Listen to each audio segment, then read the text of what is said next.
नमस्कार दोस्तों, स्वागत है आपका जरधारी क्लासेस में। दोस्तों, आज हम चर्चा करने वाले हैं वीकली करंट अफेयर 16 नवंबर से 23 नवंबर 2025। तो इस वीक की करंट अफेयर की जो भी महत्वपूर्ण करंट अफेयर है उत्तराखंड के, तो यहाँ पर हम चर्चा करने वाले हैं।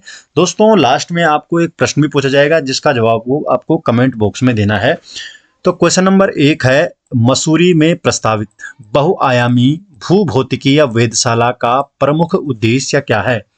तो जो मसूरी में प्रस्तावित है बहुआयामी भूभौतिकीय वेधशाला, तो इसका प्रमुख उद्देश्य है हिमालयी क्षेत्रों में भूकंप, भूस्खलन जैसी आपदाओं के लिए अग्रिम चेतावनी और भूभौतिकीय निगरानी करना। तो बी ऑप्शन सही जवाब है।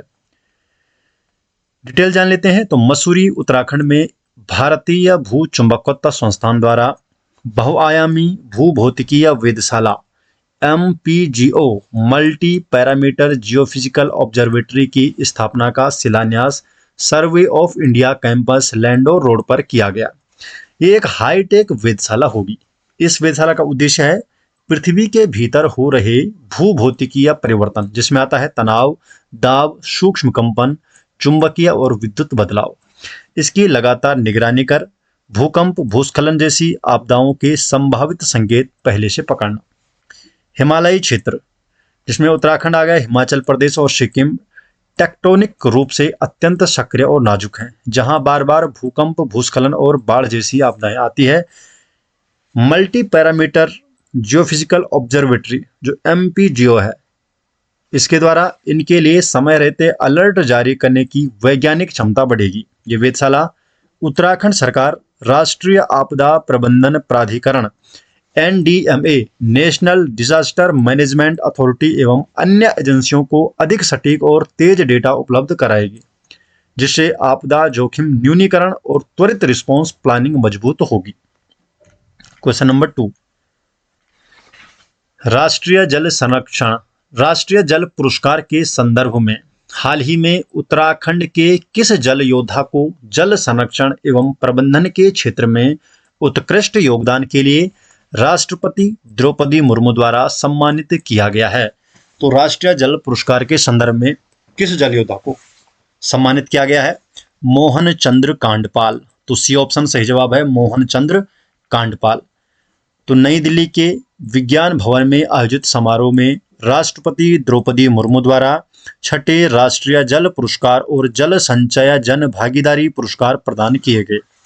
उत्तराखंड के अल्मोड़ा जिले के कांडे गांव निवासी और आदर्श इंटर कॉलेज सुरई खेत के शिक्षक हैं मोहन चंद्र कांडपाल।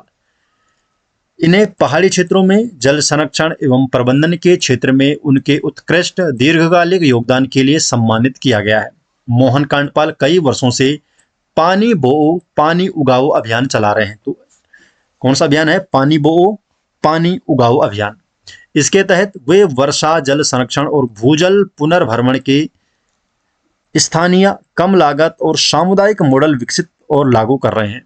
अब तक वे 40 से अधिक गांवों में जल संरक्षण गतिविधियां संचालित कर चुके हैं, जहां लगभग 4500 से अधिक गड्ढों और वर्षा जल संरक्षण संरचनाओं का निर्माण और स्थानीय जल स्रोतों, जिसमें आ गया गधेरा, धारा, पारंपरिक जो स्रोत हैं, इनके पुनर्जीवन का कार्य किया जा रहा है इनके द्वारा। इस पहल से पहाड़ी क्षेत्रों में सूख चुके पारंपरिक जो जल स्रोत है, इनका पुनर्भरण हुआ है। ग्रामीण महिलाओं को पानी ढोने से जो जुड़ी दिक्कतें थी, ये कम हुई है और युवाओं, विद्यार्थियों में पर्यावरण और जल संरक्षण के प्रति ठोस जागरूकता विकसित हुई है। तो इनके इस कार्य के लिए ये पुरस्कार इन्हें प्रदान किया जा रहा है। इनके द्वारा वह पानी होगा जैसे अभियानों से क्षेत्र की रिक्सन नदी सहित स्थानीय जलधाराओं के जल स्तर में सुधार दर्ज किया गया है, जो समुदाय आधारित जल प्रबंधन मॉडल की सफलता का महत्वपूर्ण उदाहरण है। तो इनका जो अभियान है वह पानी होगा। तो इसके द्वारा रिक्सन नदी और जो और भी स्थानीय जो जलधारे होते हैं, इनमें सुधार दर्ज किया गया है। मोहन कांडपाल का संदेश है कि जल संरक्षण कोई विकल्प नहीं बल्कि जीवन का आधार है। जब समाज मिलकर प्रयास करता है तो सूखी धरती भी हरियाली से भर जाती है। यही सोच उनके कार्य को प्रेरणा स्रोत बनाती है। नेक्स्ट क्वेश्चन है क्वेश्चन नंबर 3, रुद्रप्रयाग जिले में तांबे के विशाल भंडार की खोज किस तकनीक की मदद से की गई है? तो तांबे के विशाल भंडार की खोज किस तकनीक की मदद से की गई है? Hyper spectrum mapping. Hyper spectrum mapping के जरिए रुद्रप्रयाग जिले में तांबे के भंडार की खोज की गई है। उत्तराखंड के रुद्रप्रयाग जिले में पोखरी के पास धनपुर सिदोली क्षेत्र में तांबे का विशालकाय भंडार खोजा गया है, जिसकी पहचान आधुनिक रिमोट सेंसिंग की हाइपर स्पेक्ट्रल मैपिंग के जरिए की गई है। और ये शोध गढ़वाल केंद्रीय विश्वविद्यालय की टीम ने किया है और इसकी विस्तृत जानकारी देहरादून स्थित वाडिया हिमालयी भूविज्ञान संस्थान में आयोजित जियो स्कॉलर मीट में प्रस्तुत की गई है। शोध छात्रा पल्लवी उनियाल विभागाध्यक्ष प्रोफेसर MPS बिष्ट के नेतृत्व में इस शोध का संचालन कर रही है और टीम ने क्षेत्र से कई सैंपल लिए हैं, जिसकी गुणवत्ता की जांच चल रही है। पल्लवी के अनुसार धनपुर सिदोली क्षेत्र में 1950 के दशक में तांबे की माइनिंग होती थी और स्थानीय लोग तांबा निकालकर अपने घरेलू उपयोग में लाते थे। इन्हीं ऐतिहासिक जानकारियों के आधार पर टीम ने आसपास के क्षेत्रों में भी तांबे की मौजूदगी की संभावना को वैज्ञानिक रूप से जांचा है। टीम ने स्पेक्ट्रो रेडियोमीटर उपकरण की मदद से तांबे की बड़ी खदानों की पुष्टि की है और ये पहली बार है कि इस दुर्गम पहाड़ी क्षेत्र में खनिज खोज के लिए बड़े पैमाने पर रिमोट सेंसिंग तकनीक का उपयोग हुआ है। इस तकनीक से उन जगहों पर भी तांबे की उपस्थिति के संकेत मिले हैं जहां भौगोलिक परिस्थितियों के कारण प्रत्यक्ष भौतिक सर्वे करना कठिन है, जिससे भविष्य के खनिज सर्वे के लिए नई संभावनाएं भी खुली है। चंपावत और लदिया घाटी क्षेत्र की बात करें तो रुद्रप्रयाग के अलावा जो चंपावत जिले की जो लदिया घाटी क्षेत्र है, यहाँ पर तांबे के भंडार की संभावना पूर्व के सर्वेक्षणों में सामने आ चुकी है। भारतीय भूवैज्ञानिक सर्वेक्षण GSI की टीम द्वारा किए गए सर्वे में संकेत मिले थे कि लदिया घाटी क्षेत्र में तांबे के साथ साथ यूरेनियम के भंडार होने की भी संभावना है। नेक्स्ट क्वेश्चन है, क्वेश्चन नंबर है 4। हाल ही में देहरादून में आयोजित 28वीं अखिल भारतीय वन खेल मीट के संबंध में all India forest sports meet के संबंध में निम्न कथनों पर विचार कीजिए। 3 कथन दिए गए हैं और सही बताना है कौन सा कथन सही है। पहला कथन है, इसका आयोजन Maharana Pratap sports college complex में किया गया है। दूसरा है, इस मीट में लगभग 4500 खिलाड़ी, अधिकारी, कोच और रेफरी पहुंचे हैं, जिसमें लगभग 3500 खिलाड़ी थे। प्रतियोगिता में कुल 22 खेलों का आयोजन किया गया है। इनमें से कौन सा कथन सही है? तो तीनों ही कथन यहाँ पर क्या है, सही है। तो डी ऑप्शन सही हो जाएगा। 28वीं जो अखिल भारतीय वन खेल meet all India forest sports meet Dehradun में Maharana Pratap sports college complex में आयोजित की गई है और इस मीट में पूरे देश से लगभग 4500 प्रतिभागी, जिसमें प्लेयर्स हो गए, ऑफिशियल हो गए, कोच हो गए, रेफरीज हो गए, ये पहुंचे हैं, जिसमें से 3500 खिलाड़ी हैं।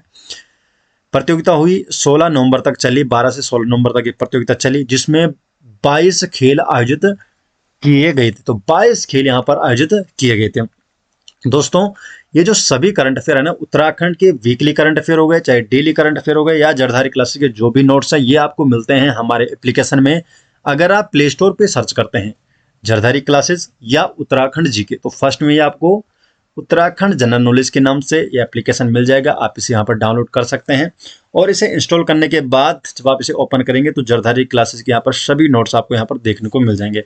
अगर आप जरधारी क्लासेस के ई बुक नोट्स चाहते हैं तो उसका लिंक आपको डिस्क्रिप्शन में दिया जाएगा, या आप डायरेक्टली गूगल पर भी सर्च कर सकते हैं jardhariclasses.in और आप हमारे ई बुक स्टोर में पहुंच जाएंगे, जहां से आप जरधारी क्लासेस के ई बुक नोट्स भी ले सकते हैं। नेक्स्ट क्वेश्चन की तरफ बढ़ते हैं दोस्तों। क्वेश्चन नंबर है 5। सिल्वर एलिफेंट अवार्ड के संदर्भ में निम्न में से कौन सा कथन सही है? तो सिल्वर एलिफेंट अवार्ड, तो इसके संबंध में कौन सा कथन सही है?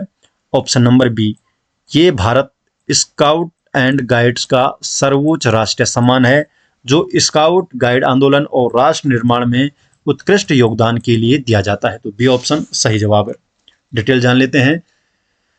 तो Bharat scout and guide Uttarakhand के प्रादेशिक अध्यक्ष और कैबिनेट मंत्री डॉक्टर धन सिंह रावत को स्काउट एंड गाइड आंदोलन में उनके उत्कृष्ट योगदान और नेतृत्व के लिए सिल्वर एलिफेंट अवार्ड से सम्मानित किया जाएगा। और यह सम्मान भारत स्काउट एंड गाइड्स द्वारा दिया जाने वाला संगठन का सर्वोच्च राष्ट्रीय सम्मान है, जो स्काउट गाइड आंदोलन के विस्तार, चरित्र निर्माण और राष्ट्र निर्माण में विशेष योगदान देने वाले व्यक्तियों को प्रदान किया जाता है। ये पुरस्कार 26 नवंबर को उत्तर प्रदेश राजभवन लखनऊ में आयोजित भव्य समारोह में उत्तर प्रदेश की राज्यपाल आनंदीबेन पटेल द्वारा प्रदान किया जाएगा। डॉक्टर धन सिंह रावत को यह सम्मान उत्तराखंड में स्काउट गाइड आंदोलन को मजबूत बनाने, उसे व्यापक स्तर पर लागू करने तथा युवाओं में अनुशासन, एकता और देशभक्ति की भावना विकसित करने के उनके प्रयासों के लिए दिया जा रहा है। अपने कार्यकाल में उन्होंने प्रदेश के सभी निजी एवं राजकीय शिक्षण संस्थानों में स्काउट गाइड गतिविधियों को अनिवार्य रूप से लागू कराने और सभी संस्थाओं में इसकी इकाइयां स्थापित करने की दिशा में महत्वपूर्ण पहल की है। तो इसके लिए इन्हें यह सम्मान से सम्मानित किया जा रहा है। क्वेश्चन नंबर 6 है, यमुना घाटी क्षेत्र में मनाया जाने वाला देवलांग पर्व किस प्रमुख सांस्कृतिक धार्मिक भावना से जुड़ा हुआ है? तो यमुना घाटी क्षेत्र में देवलांग पर्व मनाया जाता है, तो ये किस सांस्कृतिक भावना से जुड़ा हुआ है? तो सही जवाब इसका ऑप्शन नंबर सी, अंधकार पर प्रकाश की विजय और इष्ट देव राजा रघुनाथ की आराधना के रूप में इसे मनाया जाता है। तो सी ऑप्शन सही जवाब है। तो यमुना घाटी के गैरगांव, गंगटाडी, कुथनौर, इसके साथ ही रवाई, जौनपुर और जौनसार क्षेत्र में परंपरागत मंगसीर की बग्वाल के अवसर पर देवलांग पर्व बड़े हर्षोल्लास से मनाया जाता है। और इस पर्व की मुख्य परंपरा के तहत ग्रामीण जंगल से एक विशालकाय देवदार का पेड़ लाते हैं, उसे खड़ा कर उस पर सूखी लकड़ियों के गुच्छे बांधते हैं और बाद में उसे अग्नि को समर्पित किया जाता है, जो अंधकार पर प्रकाश की विजय का प्रतीक माना जाता है। इस क्षेत्र में श्रद्धालु राजा रघुनाथ को अपना इष्ट देव मानते हैं और सदियों से इस पर्व को अंधेरे से उजाले की ओर विजय के रूप में मनाते आ रहे हैं। लगभग 65 गांव के लोग दो पक्षों, एक पक्ष है शाटी और दूसरा है पानसाई, इसमें बांटकर पेड़ पर लकड़ियों के गुच्छे बांधते हैं, फिर डंडों के सहारे देवदार को खड़ा कर अग्नि को प्रज्वलित किया जाता है। शंखनाद, ढोल, नगाड़ों और पारंपरिक नृत्यों के बीच श्रद्धालु भगवान राजा रघुनाथ की स्तुति करते हुए क्षेत्र की समृद्धि, राजकुशलता के लिए रघुनाथ मंदिर में दर्शन और पूजा अर्चना करते हैं। नेक्स्ट क्वेश्चन है क्वेश्चन नंबर 7। सर्वोच्च न्यायालय ने उत्तराखंड के बागेश्वर जिले में सोप स्टोन जो खड़िया होता है, इसके खनन गतिविधियों को पुनः शुरू करने की अनुमति दी है। उत्तराखंड उच्च न्यायालय ने कब खनन पर पूर्ण प्रतिबंध लगाया था? तो उत्तराखंड के उच्च न्यायालय द्वारा इस पर पूर्ण प्रतिबंध लगाया गया था, जिसे सर्वोच्च न्यायालय ने पुनः शुरू कर दिया है, तो हटा दिया है। तो सही जवाब इसका ऑप्शन नंबर सी, मार्च 2025 में, फरवरी 2025 में, बी ऑप्शन सही जवाब इसका कि फरवरी 2025 में उत्तराखंड उच्च न्यायालय ने इस पर पूर्ण प्रतिबंध लगाया था। तो सर्वोच्च न्यायालय ने वैध पट्टा और पर्यावरणीय मंजूरी होने पर उच्च न्यायालय के पूर्ण प्रतिबंध को अस्वीकार किया है, क्योंकि उच्च न्यायालय सभी खनन पर पूर्ण रोक नहीं लगा सकता है। उत्तराखंड उच्च न्यायालय ने फरवरी 2025 में पर्यावरणीय क्षति के कारण बागेश्वर सहित जिलों में खनन पर पूर्ण प्रतिबंध लगाया था, जिसे सुप्रीम कोर्ट द्वारा हटा दिया गया है। सोप स्टोन जो खड़िया क्या होता है? तो सोप स्टोन एक नरम रूपांतरित चट्टान है जो क्लोराइट, डोलोमाइट और मैग्नेसाइट की अलग अलग मात्रा के साथ टैल्क से निर्मित होता है। इसका उपयोग सिरेमिक, सौंदर्य प्रसाधन, फार्मास्यूटिकल्स, कागज, खाद्य प्रसंस्करण, पेंट और विद्युत इंसुलेटर में किया जाता है। प्रमुख उत्पादक राज्य इसमें राजस्थान सबसे बड़ा उत्पादक राज्य है, फिर उत्तराखंड, कर्नाटक और तमिलनाडु इसमें शामिल है। Question number 8। हाल ही में कौन सा राज्य आंध्र प्रदेश के बाद कौशल जनगणना शुरू करने वाला भारत का दूसरा राज्य बन गया है? तो दूसरा राज्य कौन सा बन रहा है? उत्तराखंड। तो सी ऑप्शन सही जवाब है, उत्तराखंड। तो देश में अभी तक केवल आंध्र प्रदेश के मंगलगिरी विधानसभा क्षेत्र और थुल्लूर मंडल में कौशल जनगणना का पायलट प्रोजेक्ट चल रहा था और उत्तराखंड इसी तरह की जनगणना कराने वाला भारत का दूसरा राज्य बनने जा रहा है। उद्देश्य क्या है इसका? जो कौशल जनगणना है इसका उद्देश्य है युवाओं की शिक्षा, कौशल, प्रशिक्षण और रोजगार की स्थिति का सही आकलन करना। सरकार युवाओं को उद्योगों की जरूरत के अनुसार प्रशिक्षित कर सकेगी और रोजगार योजनाएं बेहतर बना पाएंगे। प्रत्येक व्यक्ति को एक कौशल आईडी दी जाएगी जो उसके हुनर की पहचान कर सकेगी। कौशल विकास समिति तैयार कर रही है और डीपीआर के लिए कंसल्टेंसी चयन की प्रक्रिया चल रही है। आंध्र प्रदेश का मॉडल उत्तराखंड के लिए संदर्भ मॉडल माना जा रहा है। इसी के आधार पर उत्तराखंड में इस पायलट प्रोजेक्ट को रूप में से आगे बढ़ाया जाएगा।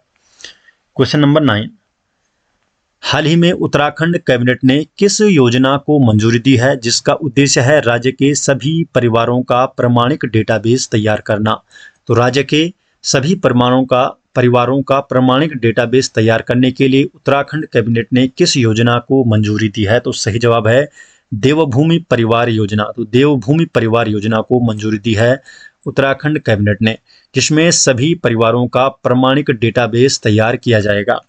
तो प्रदेश के निवासियों का एक प्रमाणिक डेटाबेस तैयार करने के लिए कैबिनेट ने देवभूमि परिवार योजना को लागू करने की मंजूरी दे दी है। इस योजना के तहत उत्तराखंड में रहने वाले सभी परिवारों की एक विशिष्ट आईडी बनाई जाएगी। परिवारों का एक विस्तृत डेटाबेस तैयार किया जाएगा जिससे पात्र लोगों तक सरकारी योजनाओं का लाभ पहुंचना आसान होगा। लाभार्थी परिवार एक क्लिक पर अपने लिए उपलब्ध सभी सरकारी योजनाओं की जानकारी देख सकेंगे। तो दोस्तों आज के लिए आपका जो प्रश्न है जिसका जवाब आपको कमेंट बॉक्स में देना है कि बजरंग सेतु जो ऋषिकेश में लक्ष्मण झूले के स्थान पर बनाया जा रहा है उसकी प्रमुख विशेषता क्या है? तो प्रमुख विशेषता क्या है तो इसका जवाब आपको कमेंट बॉक्स में देना है। और इसके जो डिटेल नोट्स हैं ये आपको कहाँ मिलेंगे? हमारे एप्लीकेशन में। अगर आप प्ले स्टोर पे सर्च करते हैं तो आप वहाँ पर आप जरधारी क्लासेस अगर सर्च करते हैं या उत्तराखंड जीके तो फर्स्ट में आपको उत्तराखंड जनरल नॉलेज के नाम से एसजे ग्रुप का ऐप मिल जाएगा। इसमें जरधारी क्लासेस के सभी नोट्स, चाहे आपका डेली करंट अफेयर्स हो गया, उत्तराखंड करंट अफेयर हो गए, वीकली हिंदी के नोट्स हो गए, उत्तराखंड जीके के नोट्स हो गए, ये सभी नोट्स आपको यहाँ पर मिल जाएंगे। इसके अलावा अगर आप जरधारी क्लासेस के ई बुक नोट्स आते हैं तो उसका लिंक आपको डिस्क्रिप्शन में दिया गया है या आप डायरेक्टली गूगल पर भी सर्च कर सकते हैं jardhariclasses.in और आप हमारे ई बुक स्टोर में पहुंच जाएंगे जहां से आप जरधारी क्लासेस के ई बुक नोट्स भी ले सकते हैं। तो मिलते हैं दोस्तों नेक्स्ट वीडियो के साथ, तब तक के लिए आपका बहुत बहुत धन्यवाद।